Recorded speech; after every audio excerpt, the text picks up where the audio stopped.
Alright, so chapter 3.9, derivatives of exponential and logarithmic functions. So just like the previous chapter, I'm going to show you guys how to find the derivative, but then at the end you really just have to memorize the derivative. Alright, so let's first explore one thing. Remember that let's find the limit of h approaches 0 of e to the h minus 1 over h. So after graphing this and getting the table of both, so I'm going to use the table and the graph, and I graph this on my calculator. So this is e to the h minus 1 over h. So after graphing this, what I noticed is that as the limit approaches 0, so as h approaches 0 from the left and the right, I get an error on my calculator, but the reason I get an error is because you notice that the numbers are getting closer and closer to 1, but they are never truly touching 1. So we basically, from that, we know that the limit as h approaches 0 of e to the h minus 1 over h is equal to 1.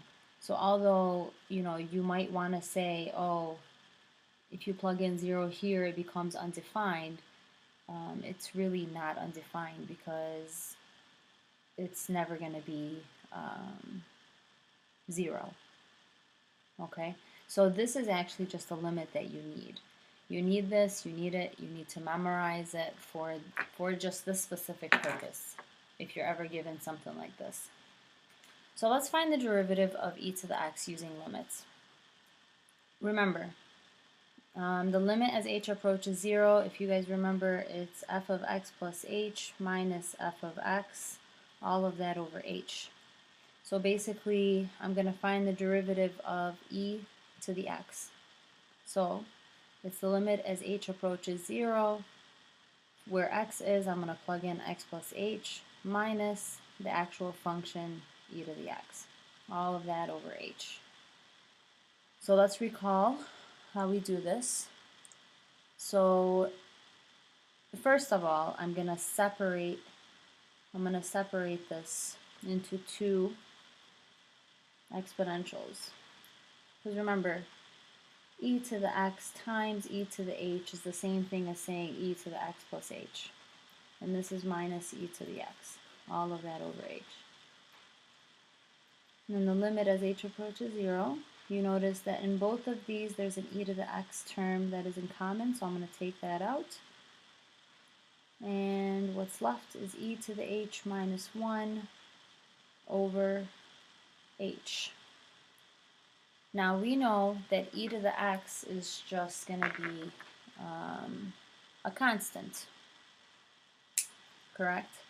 So because if you plug in a number, this is a number, it's 2.71 to the x. So we can pull that out of the limit.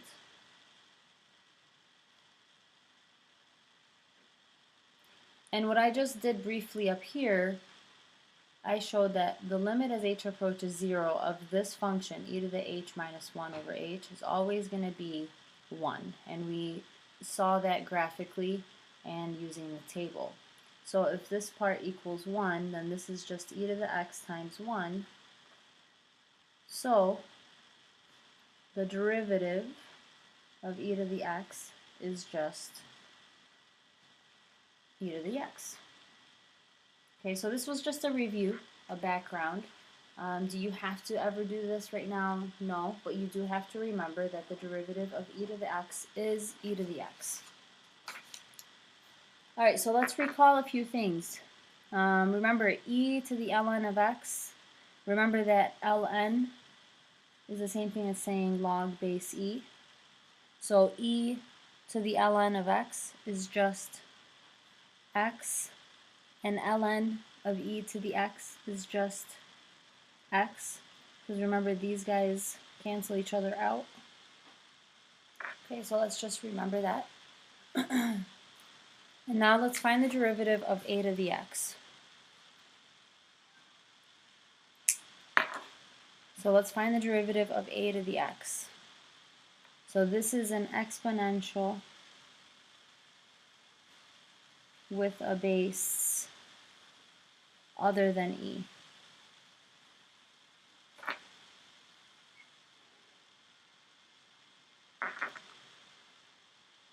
And of course, a can't be 1,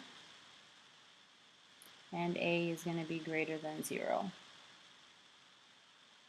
So first off, I'm going to use the properties of logs. Now these are just the proofs, okay? You just have to know where this came from. So these are we're going to use the properties of logs. I'm going to rewrite a to the x is equal to e to the x ln of a. Okay? And now I'm going to find the derivative of both of these sides. So I'm going to find the derivative of this, and I'm going to find the derivative of this. And what you get on this side, oh,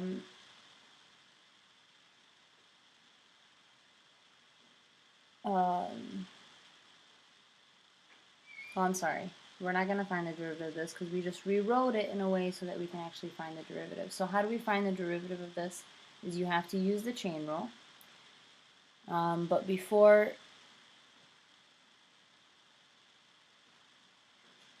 okay, so we're going to use the chain rule. And this is, the outside function is e to the u. So I'm just going to do some side work right here. And then the inside function is x ln of a. So the derivative of e to the u is just e to the u, right? We just got that. And then the derivative of x ln of a, remember that ln of a is just a number. So this is like saying the derivative of x times 2, which is just going to be ln of a. It's just going to be the actual number. And now, of course, we take this, plug it into u.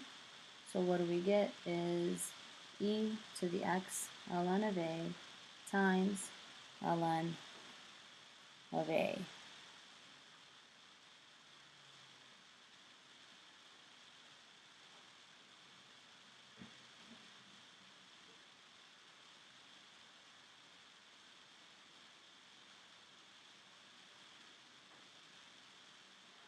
And then this simplifies down to a to the x ln of a.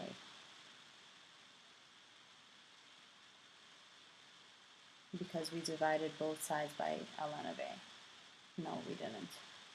Okay. I will explain this a little bit better in class. I don't want this video to be too long. Alright, let's find the derivative of ln of x. So we know that y is equal to ln of x. We're going to use the inverse relationship here. And we're going to rewrite this, remember, as y because this is log base e to the x. So if you remember that we can write e to the y is equal to x.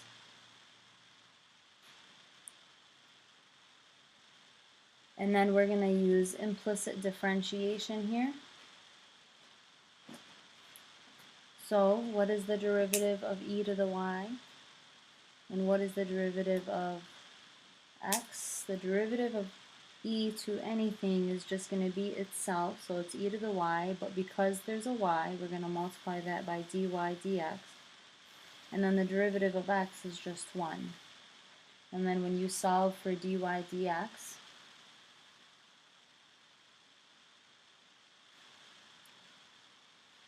you get dy dx equals 1 over e to the y. And let's remember, what is e to the y? If you look all the way over here, e to the y is just x. So the derivative of ln of x is just 1 over x. Alright, so next up, we're going to find the derivative of log base a of x.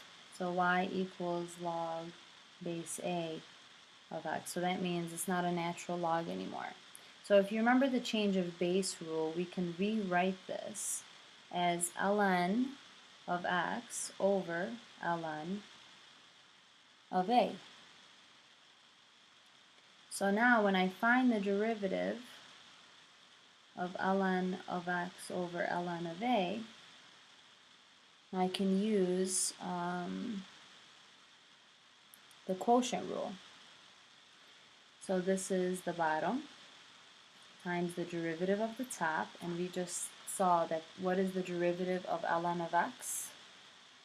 It's just 1 over x. So times 1 over x minus the top times the derivative of the bottom. Now ln of a is really just a number, okay, because a is a number. So what is the derivative of a number? It's just 1. And all of that is going to be over ln of a squared.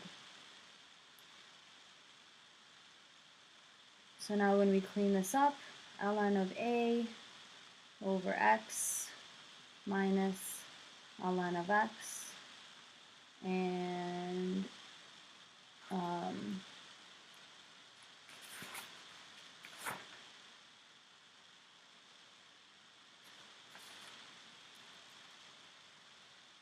I forget what I did after this part. Ln of a squared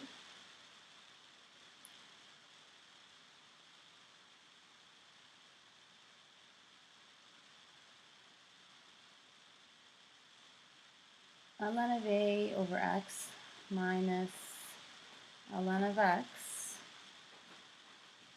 over ln of a squared.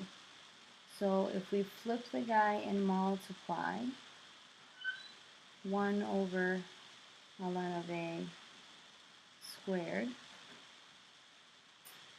we end up with ln of a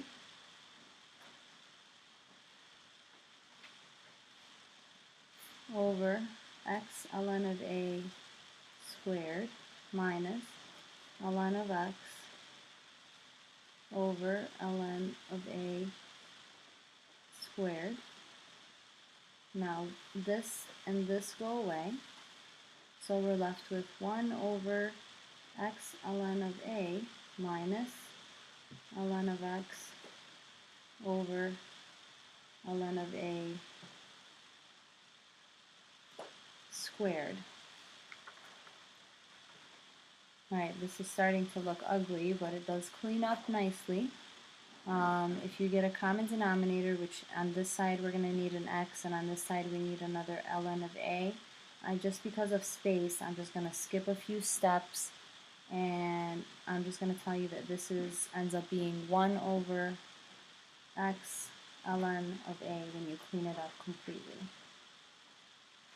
Okay? Alright, so let's review. The derivative of e to u is always going to be e to u, but of course you're always going to take the derivative of du dx, so just like the trig section. The derivative of a to u is going to be a to u times ln of a times du dx. The derivative of ln of u is just 1 over u times du dx. And the derivative of log base a of u is 1 over u ln of a times du dx. And then the power rule, this is nothing different. Okay, the n comes down, so this is n times u, n minus 1, but the only difference is that u, we have to take the derivative, apply the chain rule, and take the derivative of du dx. Alright, so let's do some problems. And remember, These you are expected to memorize. Okay? So let's do some problems. So this is e to the u, and we know that the derivative of e to the u is just e to the u. So what is the derivative? It's e to the negative 5x. The only difference is now is that I'm going to multiply by the derivative of u. And what is u is that? So what is the derivative of negative 5x? Negative 5. So this just cleans up to negative 5 over e to the 5x. Done. Next problem. Alright, so first off, looking at this, we're going to need to use the product rule, obviously. So it's the first guy times the derivative of the second guy, and what's the derivative of e to the x? E to the x, plus the second guy times the derivative of the first guy, which is 2x. So that's the first part. The second part, again, we're going to need to use the product rule. So it's the first guy, and that's a, oh, sorry, that was supposed to be minus, because of that minus. So it's x times the derivative of the second guy, and what's the derivative of e to the x? E to the x, plus the second guy times the derivative of the first guy, which is 1. And now I'm going to clean this up. So this becomes x squared e to the x plus 2x e to the x minus x e to the x plus minus e to the x. These two can be combined, so we get x squared e to the x plus x e to the x minus e to the x. And we can stop right here, or you can take out an e to the x if you want. I'm going to stop right here. But if you see an answer that looks like this, you know it's the same. Alright, next. So this is very similar to a to the u. So what is the derivative of a to the u? Based on our rules, the derivative of a to the u is a to the u times ln of a times du dx. So here, this is my a, and this is my u. So this is going to be x to the 1 plus square root of 2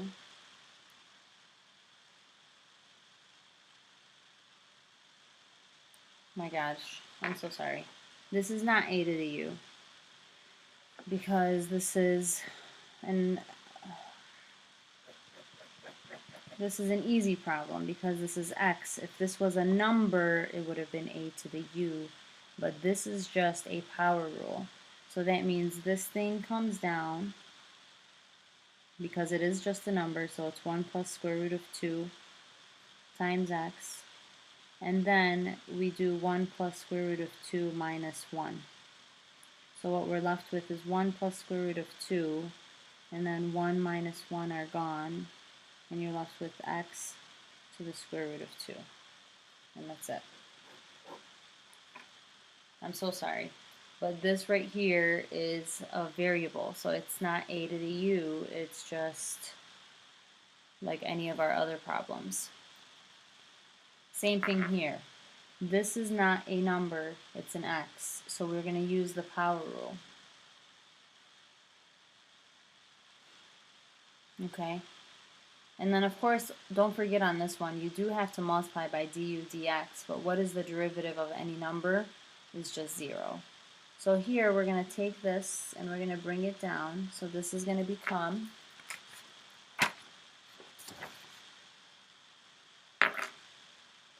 well, actually, you know what? Let's leave this one to do in class, just because there is some log functions that we do have to go over before going over this one. So let's leave number 4 for class. Okay, number 5.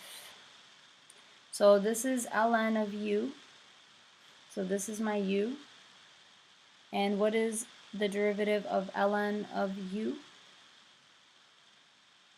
It's just 1 over u times dy times du dx. So it's going to be 1 over, my u is 10 over x, times the derivative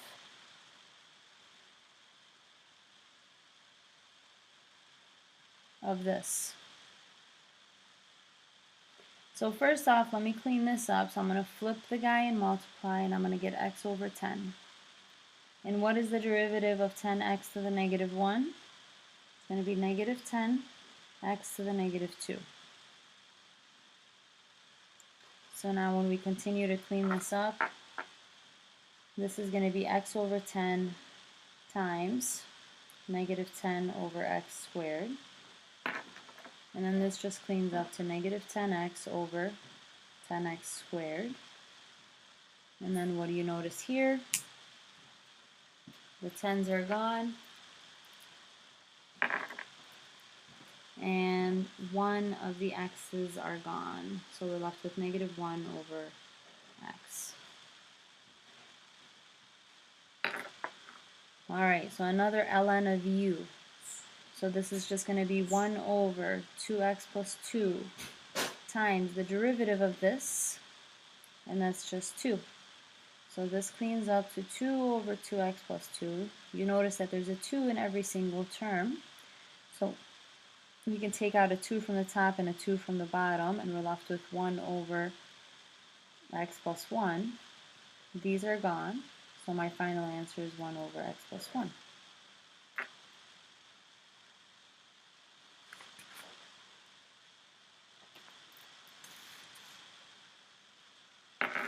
Alright, next one. Power rule first. Okay, so it's the first guy times the derivative of the second guy, and what's the derivative of ln of x? Good. 1 over x. Plus the second guy times the derivative of the first guy, which is 1, and then minus the derivative of x, which is 1. So right off, you notice that these x's cancel it out, so you're left with 1 plus ln of x minus 1. So what can we do to these? They're gone. You're left with ln of x. And that's as far as you can go. Alright, number 8 is going to be a log base a derivative. And we now know that the derivative of that is 1 over u ln of a times du dx. So that means this is my a and this is my u. So we're going to plug in 1 over u, which is square root of x, times ln of 5, times the derivative of u, and we know that the derivative of this is 1 over 2 square root of x. So now when we clean this up a little bit together, this becomes 1 over 2 square root of x squared, because there's 2 of them, times ln of 5. And what happens to the squared and the square root? They're gone, so you're left with 1 over 2 x ln of 5. Alright, I'm going to leave number 9. We're going to do it in class because it's going to make this video more than 25 minutes, which I don't want. If you have any questions about the proofs, because I kind of skipped around a little bit in the steps, of course we can answer those in class when we're doing the notes, when we're reviewing some of the homework problems. Okay? Enjoy!